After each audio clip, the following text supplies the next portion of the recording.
బాలికలు చదువులో వెనుకబడకూడదని కేంద్ర ప్రభుత్వం అనేక రకాల సంక్షేమ పథకాలను ప్రవేశపెట్టి అమలు చేస్తుందని మధ్యప్రదేశ్ మాజీ ముఖ్యమంత్రి శివరాజ్ సింగ్ చౌహాన్ అన్నారు. హనుమకొండ జిల్లా దామర మండల కేంద్రంలో గ్రామ సర్పంచ్ గురిజాల శ్రీరామ్ రెడ్డి ఆధ్వర్యంలో వికసిత్ భారత్ సంకల్ప యాత్రలో భాగంగా మధ్యప్రదేశ్ మాజీ సీఎం శివరాజ్ సింగ్ చౌహాన్ హాజరయ్యారు. కాగా వారికి నేతలు ఘన స్వాగతం పలికారు. ఈ సందర్భంగా ఆయన మాట్లాడుతూ ప్రధాని నరేంద్ర మోడీ భారతదేశాన్ని అభివృద్ధి చేసే దిశలోనే ఆలోచిస్తూ ముందుకు వెళ్తున్నారని అన్నారు. భారతదేశ ప్రజలు అన్ని రంగాల్లో రాణించాలన్నదే ప్రధాని మోదీ ఆశయం అన్నారు.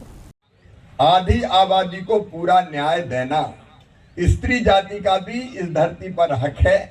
उनको जीने का अधिकार है, उनको मुस्कुराने का अधिकार है, उनको आगे बढ़ने का अधिकार है. गरीब हम नहीं रहेंगे, हर बहन लखपति बनेगी. इस संकल्प के साथ हमने काम प्रारंभ किया है. లాడ్లీ లక్ష్మి లాడ్లీ బైన అనేటువంటి రెండు వినూతనమైనటువంటి కార్యక్రమాలకి శ్రీకారం చుట్టాను.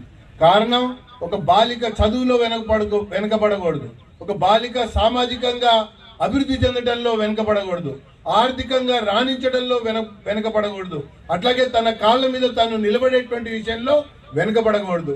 ఈ రోజు ఉన్నటువంటి ఒక అభిప్రాయాల్లో మరి ఒక ఆడపిల్ల పుడితే కొంత ఇబ్బందిగా ఫీల్ అయ్యేటువంటి కుటుంబాలు అనేకం కూడా చూస్తున్నాం. ఆ రకంగా మధ్యప్రదేశ్లో కొంత ఎక్కువగా ఉన్నటువంటి ఒక సందర్భంలో నేను ముఖ్యమంత్రి అయినటువంటి తర్వాత ఒక మార్పుని, ఒక రకమైన సంతోషాన్ని, ఒక రకమైనటువంటి ఆనందాన్ని బాలికలలో అదే రకంగా మహిళలలో కూడా తీసుకొచ్చాను. కాబట్టే నా యొక్క ప్రభుత్వం ఆ రకంగా మహిళల యొక్క అభిమానాన్ని చూరగొంది అని చెప్పని నేను పేర్కొంటా ఉన్నా. मेरी बहनों और भाइयों, आज मैं फिर आपको प्रणाम करता हूं. आज विकसित भारत संकल्प यात्रा में शामिल होने का मुझे सौभाग्य मिला है. नरेंद्र मोदी जी भारत के सौभाग्य सूर्य है. भारत के सौभाग्य का उदय हुआ है. उनके प्रधानमंत्री बनने के बाद मोदी जी के नेतृत्व में एक वैभवशाली भारत, गौरवशाली भारत, संपन्न समृद्ध भारत, एक विकसित भारत का निर्माण हो रहा है. और आज पूरी दुनिया भारत की जय जय कर रही है. నేను ఈరోజు దామెర గ్రామానికి వచ్చాను.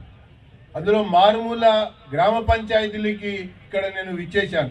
ఇక్కడికి వచ్చి ఈ కార్యక్రమం మరి భారత ప్రధాని నరేంద్ర మోడీ గారి యొక్క వికసిత్ భారత్ సంకల్ప యొక్క యాత్రలో భాగంగా నేను ఇక్కడికి వచ్చాను. భారత ప్రధాని నరేంద్ర మోడీ గారు ఈ భారతదేశాన్ని ఒక సంపన్నమైనటువంటి దేశంగా తీర్చిదిద్దాలనుకుంటున్నారు. అట్లాగే ఒక సస్యశ్యామల దేశంగా తీర్చిదిద్దాలని చెప్పని కోరుకుంటా ఉన్నారు. అట్లాగే ఒక అభివృద్ధి చెందినటువంటి దేశంగా మరి ఈ దేశం రాణించాలని చెప్పని కోరుకోవడంతో పాటు ఈ భారతదేశంలో ఉన్నటువంటి ప్రజలందరూ కూడా అన్ని రకాలుగా అన్ని రంగాల్లో కూడా రాణించడం కొరకు స్వయం సమృద్ధి సాధించేటువంటి విధంగా అడుగులు పడాలన్నదే నా లక్ష్యంగా, మరి నరేంద్ర మోడీ గారు లక్ష్యంగా పనిచేస్తున్నారు అన్నటువంటి ఒక విషయాన్ని తెలుసుకోవడం కొరకు, తెలియజెప్పడం కొరకే ఈ దామర గ్రామానికి వికసిత్ భారత్ సంకల్ప యాత్ర కింద నేను వచ్చాను, విచ్చేశానని చెప్పని పేర్కొంటా ఉన్నా.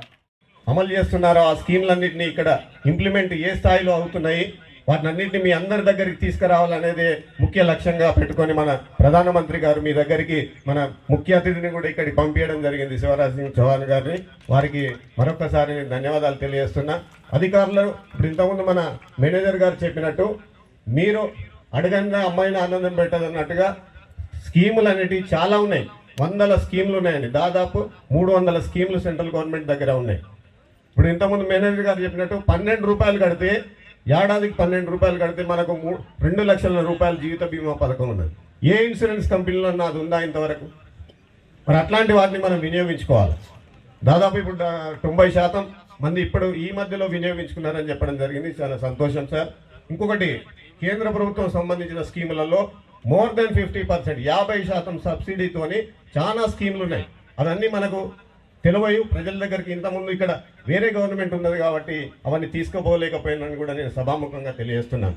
ఎందుకంటే అక్కడ కేంద్ర ప్రభుత్వానికి పేరు వస్తుందని చెప్పి, అది కాదండి, ఏ రాజకీయ పార్టీ అయినా నేను దాన్ని ఖండిస్తున్నాను. అట్లా చేయడం పొరపాటు. ఆయుష్మాన్ భారత్కి 5 లక్షల రూపాయల స్కీమ్ మనకు ఉండేది. ఆరోగ్యశ్రీలో ఓన్లీ 2 లక్షలే ఉండేది. గత 5 ఏళ్ల నుంచి ఆయుష్మాన్ భారత్ వివిధ రాష్ట్రాలలో ఇంప్లిమెంట్ అవుతుంది. ఇక్కడ ఎందుకు కాలేదు? మన తెలంగాణ ప్రజలు చాలా నష్టపోయిందని చెప్పి ఈ సందర్భంగా తెలియజేస్తున్నారు. ఇప్పుడు గొర్రెల స్కీమ్ ఉందండి, 50% సబ్సిడీ ఉంది. పోయిన ప్రభుత్వము గొర్రెల కోసం చెక్కులు కట్టించుకున్నారు, డబ్బులు కట్టించుకున్నారు. ఇప్పుడు దాదాపు ఏడాదిన్నర అయింది, ఇంతవరకు ఇక్కడ ఆ గొర్రెల స్కీమ్ ఇంప్లిమెంట్ చేయలేదండి. వాళ్ళ గొర్రెల లబ్ధిదారులకు గొర్రెలు కూడా అందియలేదు. ఎందుకు చెప్పండి? ఎవరు ఆపారు? బీజేపీ వాళ్ళు ఏమైనా ఆపారా? కాబట్టి దయచేసి ఇక్కడ రాజకీయం మాట్లాడొద్దు అనుకుంటున్నా, కానీ అయినా మీకు కొన్ని విషయాలు తెలియని మచ్చుతునకగా కొన్ని చెప్పడం జరుగుతుంది. కాబట్టి రేషన్ బియ్యం కూడా కేంద్ర గవర్నమెంటే ఇస్తుందండి, ఫుడ్ కార్పొరేషన్ ఆఫ్ ఇండియా. ఇక్కడ ఏం చెప్తారు? మేము సన్న బియ్యం ఇస్తాం, దొడ్డు బియ్యం ఇస్తాం.